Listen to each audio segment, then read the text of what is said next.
And I'll tell you what, it's very hard for me. I think I'm a cynic at heart a lot of times, and if I don't know, I barely care about the people I know, right? So when it comes to other people, it's very difficult for me. But I after all doubt that, that. after me just going ahead and telling everybody what a terrible person I am, so you led right into the next topic that I really wanted to get into, and one of the things I was really excited to talk to you about. Tell me about the project, the conviction documentary you did and everything, and Jeff, right, is his name. I've read his name several times now, but haven't heard it said out loud, so I don't want to be the first one to say it on this podcast. So tell everybody about that project, but also tell them about Jeff and the what everything went down. Yeah, his name is Jeffrey Deskovic. It's not an easy last name. Lots of people ask me how to pronounce that before they ever start talking to me. But yeah, it's Deskovic. And Jeff he lived in Peekskill, New York, which is a really, really safe town. I think, if I remember correctly, they hadn't had any kind of major crime like a homicide for 2 decades. And so, you can imagine how the residents of this town lived. Like, they didn't lock doors, and people weren't scared or anything like that on a regular basis because crime was low. And Jeff was 16 years old, and he was in Peekskill High School. And unfortunately, this girl that he barely knew, she was an acquaintance of his. He see her in halls. I think they had maybe one class together, I believe. She was brutally raped and murdered, and they didn't know who did it. And when the cops came to his school to question the students, and this is so scary to me because they're 16, 15-year-old students, the students said that the cops should talk to Jeff because Jeff is kind of quiet and odd at school, is what the kids said. And that was the first thing that turned the detectives' attention onto Jeff. Why seasoned detectives could like take the opinion of a 16-year-old and run with it like this is beyond me, but that's what happened. And then so they talked to Jeff, and the unfortunate thing, there's just a series of unfortunate events, but Jeff's dad was not in his life, had never been, so he had a single mom. And so he said, and his dream job was to be a police officer. So when the police approached him, they did it in a way where they said, you can help us with this case. And so Jeff looked at it like, oh, here's a chance for me at 16 to help these detectives. And my dream job is to be a cop. So I can, kind of, start working on this case and stuff. And so he was looking at it through that lens. And then he also said to me that they were able to manipulate him a little bit more than maybe they should have, because he looked at one of them as kind of a father figure type person, because he didn't have anyone like that in his life. And so when this person was kind of taking him under their wing and saying, let me show you the ropes and this is how the investigation works, and for months they took him to the crime scene, they gave him details, they would ask him, what's your opinion, what do you think happened in this crime and stuff like that. And so he felt probably important and that he was doing something good. Meanwhile, they, I guess, were thinking that he did it. And another thing that had occurred is that there was a wake for Angela, the girl who was murdered. And Jeff was very emotional at the wake. He was crying a lot. And the cops were at the wake as well. And they looked at that behavior as a sign of guilt rather than looking at it as Jeff just being an emotional, soft hearted person. And so they, that kind of solidified the tunnel vision that they had, where they already thought he did it. And so they thought his, crying was feeling remorse for the crime or something like that. And so after some time, I think months actually, they drove him out of town to a different county and to a police station with no lawyers, didn't tell his parents where he was going or anything like that. And actually, Jeff wasn't telling his mom that he was going to talk to the cops because she had told him not to talk to the cops. And so he was hiding it from her, as 16-year-olds do. And that's when they coerced a confession out of him. They kept him in there for, I think, 7.5 hours. He had never drank coffee, and they gave him a ton of coffee. So he said he was really jittery. He was really hungry. He hadn't eaten anything. And it was these cops playing good cop, bad cop. One of them would be like really mean to him and, verbally abusive, while the other one would come in from time to time and say, I'm going to help you out. I'm going to get you home. Just tell him what he wants to hear. And so Jeff ended up falsely confessing to the crime and using details that only they had fed him, that he wouldn't have known otherwise. And that's how he ended up in this predicament. And so my film, it's a short documentary, and it really goes into Jeff's personal struggles as an innocent person being wrongfully convicted, and how he reintegrated back into society, and what that's like for somebody who went through this kind of an ordeal. Well, powerful, powerful story, first of all. And just there's so many things there that, especially today, we've become familiar with, and seeing that that is exactly how wrongful convictions a lot of times can happen. You know, weirdly, I made this connection in my head, and you're probably going to think I'm insane, which more than you already do, for saying this connection. But a lot of times when police officers or the justice system at large gets their person, everything that they see tells them that that's their person. It reaffirms what they're already believing. It's total confirmation bias in itself, right? But it reminds me of how stalkers and aggressively, romantically aggressively men are with a woman. Right, when they see every woman who smiles at them, says hello, says anything, that's just reaffirmation of their attraction to them, and so nothing can tell them otherwise, right? And so obviously we recognize how bad that is, and we're trying to tell all these people not to do that. But then we see it in the justice system, and we're like, no, no, no, that's totally fine. Like you said before, I think it's before we got on the air. When you're younger, you think that the justice system is infallible. If someone's convicted, they're wrong. That is a judgment on their moral status, on everything that they've definitely done. There's no way that people who aren't guilty get convicted. And then you start to see cases like Jeff. You start to see, the cases. I forget the gentleman's real name, but the hurricane and everything that we talked about before. You see a lot of these different instances where they get it wrong, and you wonder how often is this actually happening. And so, luckily for people like Jeff and the Innocence Project, man, thank you to the Innocence Project for everything that they've been doing for all these years now. It's really, really important work. But luckily for people like Jeff, they eventually get out. But how do you replace those? It was 26 years he was in, right? He ended up serving No, he ended up serving 16 years. 16. I apologize. Yeah. Math Yep. not so much for me sometimes, because I know it's 1990 to 2006, but somehow my head goes 26. Yeah, that totally makes sense. Anyways, so he ends up serving 16 years for something he never did. And here's and I'll just paint this with a broad brush really quick just to make my point, because he was quiet, because they asked 16-year-old kids who they thought did it, and then he cried at a classmate's funeral. So he showed empathy. He was introverted, and the other kids thought he was weird. That's enough to start building a case off of somebody, and that's insane. It is. It's so insane. I say this so often that it's so sad to think about a 16-year-old who might have been one of the only ones who didn't know her well crying at a wake. And that to me, obviously, to most people, would indicate somebody who's soft-hearted and somebody who's empathetic, like you said. Um, and then that type of person with that personality ends up being thrown in a maximum security adult prison with adult prisoners with real criminals. How do you survive that? That seems so crazy to me, and it's just so heartbreaking. Obviously he did survive it, and he did more than survive it, but it's just terrible.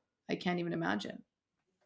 It's absolutely heinous that happens to people all the time, because luckily this didn't happen to Jeff, but Jeff easily could have been another Khalif Browder. He could have been a lot of these other people who you said who go in there who are not mentally built for prison because they're Mhm. not criminals already, right? And then prison can change them. Prison can, and Khalif Browder, rest in peace, ended up taking his own life after he got out of prison for something he was never convicted of. By the way, I don't even think Mhm. he did he even go to trial. I don't recall, but No, I don't think so. It's so yeah. sad. Yeah, and Yeah. and then you got somebody like Jeff who again is trying to be helpful to the police, sees them as a father figure. And I don't know the laws of every state, and I don't know if this is a state law or federal law, but I thought that there was a rule that you're not even allowed to talk to minors without some kind of adult present. It may have not been the law back then, and maybe it's not a law in New York. I'm not sure, but did Yeah, you I'm know not why that sure. wasn't the case?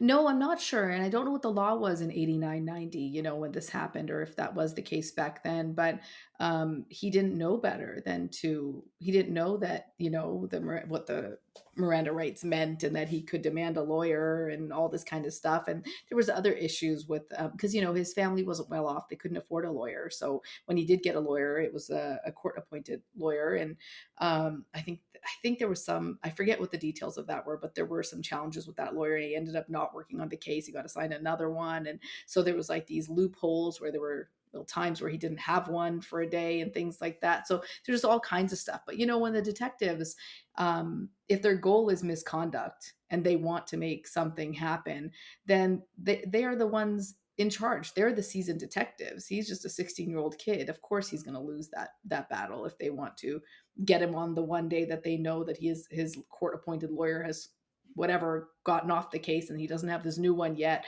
They have all that information. They can play the system, and they did play the system. And Jeff ended up, once he got out, he ended up taking one of the prosecutors, to civil court, and sued him for this. And so good for him. But it's I don't even feel right calling it misconduct, because from what I have seen and read, and especially from the civil case, it seems very intentional.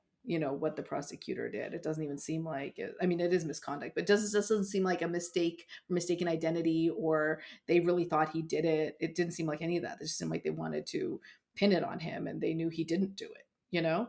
Which is also crazy to me, because they're residents of the same town. There's one murder in 2 decades. Wouldn't you want to get that person off your own streets? Like, you live there too. You don't want that person, the real killer, on the streets. So it just doesn't make any sense to me why anybody would want to do that.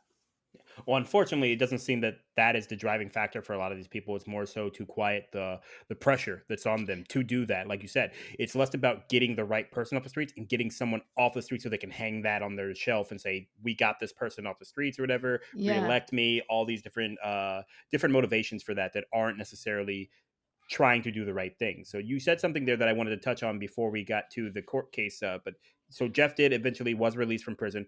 How did he get released? What ultimately was the factor that let him be released?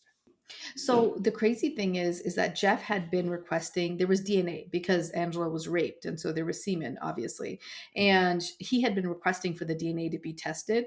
And unfortunately, the DA's office, it was Janine Pirro at the time, denied the testing So over and before over. before we go further, that Janine Pirro, right? Yep. Yeah, okay. Yep. Just making sure. Didn't want to say, Yeah. didn't want to assume because I read that in the story as well, but I wanted to ask him like, so it is Judge Janine Pirro from Fox News. Yes, it is. Correct. Okay, just Yep. making sure. So that Yep. for some people, that's all they needed to hear, and they're done. They already know where this is going. But please continue. I'm sorry. Just wanted to Yeah, clarify. exactly, right? Exactly. Yeah, she declined it. She declined the testing of the DNA for years and years and years. It only got approved, I think, when the next person came into office. And what's really unfortunate about that is, if they had allowed that testing to happen when Jeff had initially requested it, he would have saved 10 years of his life. He would have only served 6 instead of 16, or around 6. And it's terrible on so many levels, because the reason Jeff ended up getting out is because they tested it, 16 years after he went in. And not only did that clear Jeff, but it did have a match in the criminal database, and they got the right person because of it. So because of Jeff insisting that he was innocent and insisting the DNA be tested, they were actually able to solve the case as well. See, that's sad for so many reasons. But one of the reasons that pops up to me now is that how long has this been going on when DNA testing wasn't available? Not, and I don't mean in the Judge Janine, and I can't stop calling her that now, but in the Janine Pirro sense, where the DA can deny it, but I mean literally before the technology was available. So how many people sat in prison based upon that same type of thing, and they would have been released under if it would have been able to be tested and stuff. So, and then the second to that is because of one DA, another 10 years of this man's life were taken away. Hmm. So Yeah. it should not be left to a single person uh, to deny these things. There needs to be change in where they first of all test the DNA. What are you keeping it for if you're not going to test it? What is the fear of testing it? It's only going to reconfirm your belief or prove that you were wrong to begin with, which is ultimately what it did. But I just, man, it's mind-boggling. But so sorry. All right, I'll deal with my disbelief later. So tell me what ended up happening in the civil case with Jeff. I read that he did. There was a large sum of money, and that he was given some money as well from, I believe, the state or something. But can you break down a little bit what happened there? Yeah, so I don't know the exact figures, but it was a very large sum of money, and Jeff did win that court case, and he was granted, I think, the largest settlement in history up until that time, which Mm. is really awesome. Not so awesome because um, prior to the court case happening, they had Jeff sign an agreement for a max, that he would not receive more than a maximum amount, and he did sign that because it was in the millions, and he thought, maybe that's a ton, and he ended up being awarded a lot more than that, but then only got the max that he had signed. He didn't receive the entire settlement, but either way, he won and he got a settlement, and he was able to not have to, work, I mean, a regular job, and was able to start a foundation to help other people who've been wrongfully convicted, and was able to use that money to do what he really wants to do in life, which is, nice considering everything he went through. I don't think by any means any amount of money makes up for your childhood and 16 years of your life, and your the prime years of your life as well. But still nice that he won it, and there was some kind of, you know, right done by Absolutely. him. Hmm. And that to your point again, just to show you how they're just good people out there sometimes, is that if you give me $10 million after taking away 16 years of my life, I'm not helping a freaking soul. No one is getting helped by me ever again. My heart is shriveled up, cold, and just dead to the world. But again, speaking back to the story of him crying at the funeral, or the wake rather, uh, he's that type of empathetic person, and he knows that if he went through this, there are other people who are going through this, and he doesn't want them to feel what he felt. He wants himself to be one of the last people who really has to do that. So again, shout out to Jeff. That's very, very admirable, and it just further proves to me that I'm just not that type of person. Don't give me $10 million. No matter if you took one day away from me and I get $10 million, I'm not helping anybody. It's over. I hate everybody. I'm a curmudgeon for the rest of my life. It's so funny because I say the same thing, and I asked Jeff, like, one of the first questions I asked him early on was, "Why didn't you just take the settlement money and, like, go live in the Bahamas and just start enjoying your life, because you Mhm. just missed out on any kind of enjoyment for your entire lifetime?" And he was like, "I didn't entertain that for 1 second." He's like, there were so many other people like me who were also wrongfully convicted, and I had, been with them for 16 years or some portion of that. And he's like, there's no way I was going to turn my back on those people. And I also always say this, that if that happened to me, I would be jaded. I would be angry. I would want revenge. I'd be miserable. I don't think I'm the type of person that would feel like, I'm just going to live my best life now. But it's funny because when you hear Adnan talk, when he does interviews and stuff from prison, he says similar things. And when you hear Jeff talk, he says similar things to, like, I wasn't going to let them take the rest of my life. They already took enough. And I was going to take control of my, mental health, and I was going to live a good life, and I was going to choose to be happy. And Reuben Carter, said in his book, which is one of the things that stuck out to me so much when I was 20 years old, is that he said he doesn't have hate for the people who put him in prison. Because he said hate is what put him there, and he didn't want to be a part of that. And it's really funny because most people like us who haven't been through this ordeal think that we would be angry and miserable and all that, but maybe the experience does just change you and you don't think that way, because it seems to me everybody that's been through this that I talk to doesn't have that outlook and isn't that way, you know? Yeah. Well, but that's because they're actually good people, and that's what I keep commenting on. I'm not a good person, no matter how much I want to be one. And at a moment's discomfort, I immediately can go to that side. So let's hope that I never have to find out. But Yes, let's hope you never have to. so all right. So what's how is Jeff's what is Jeff's project, or his organization called? What is it called now? It's called the Jeffrey Deskovic Foundation. Okay, so it's just you went simple. I like it. It's easy to Yep. find. So I'll definitely try to post a link to that in the comments of this as well, because it's just, again, shout out to Jeffrey for everything that he's doing and after everything that he went through, and thank you for bringing his story to the masses as well, because your documentary is on Amazon Prime, right? Yep, it sure is. Awesome. So I definitely will post a link to that as well, because I think a lot of people can get a lot of value out of checking that out, and then also leading to Jeffrey's foundation and everything. So thanks for checking out Starting Nowhere.